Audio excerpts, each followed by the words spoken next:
মাংস সহজে কিনি না, আমার পছন্দ না। রান দুইটা বুকিং দিলেন, সামনের রান দুইটা। উনি আমার 25 বছরের কাছে, আরো বেশি হবে না বাবাজি? ভালো না লাগে দিও না মন, 64 টাকা বাদ। আমি ঢাকা শহর চলেন তো ইয়ার গরু ময়লা দেখলে আমার ভালো লাগে না। এই করে নিই মাংস, এই দেশি গরু, দাম বেশি জানে, দেখছেন পানি ঢোকায় ব্যস্ত 50 গ্রাম বেশি লাগে আপনার কপাল। আমরা হোটেল চিন্তা করি কোন জায়গায় কম কম। আমার মোহনা হোটেল। একজন হোটেল ব্যবসায়ী মাংস নেয় হলো আকরাম ভাইয়ের কাছ থেকে। দুইটা গরুতে আমার মিসফিলিং বহুত করা হয়ে গেছে জি। দেশি গরু গাড়ি না, ভালোটা হয়ে যায়। 1936 দেন, 36 টাকা বাদ। কেজিতে এত বাদ দিলে আপনি তো গোছের দাম আরো কমায় বেচতে পারেন ভাই। পাল্লা ঠিক করে বেচবেন, কোনো সমস্যা নাই। আপনার এই কেজিতেই তো নেমে গেছে 20 টাকা করে, তাই লাভ কিছে?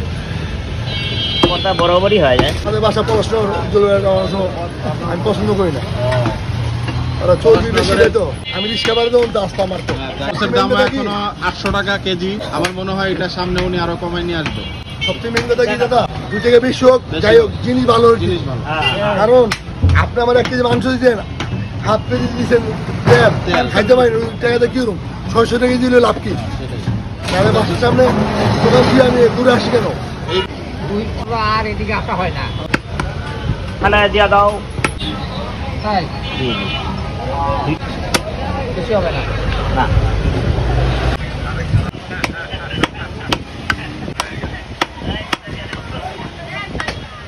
হয়ে গেল।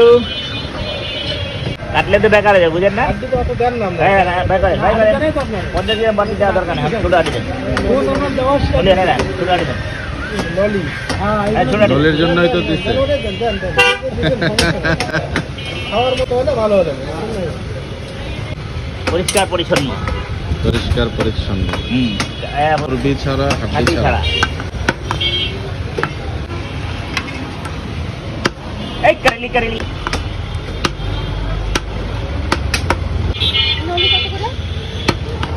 300 টাকা, 712 টাকা, 700 দেন। এটা রেওয়াজ একটু দিলাম, 12 টাকা ডিসকাউন্ট, সাথে রেওয়াজ আর একটু দিলাম ডিসকাউন্ট। এখানে একটু রেওয়াজ করে থাকলে মজা লাগে।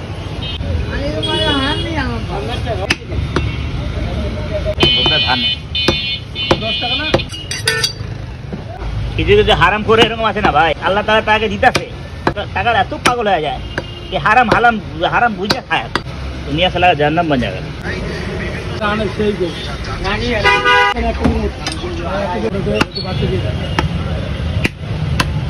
দিয়ে দিলাম ওটা, একটু দিয়ে দিলাম। এই দিলাম 50 টাকা বাদ ডিসকাউন্ট। 4 बोतल वोडका का रोज 3 পিস।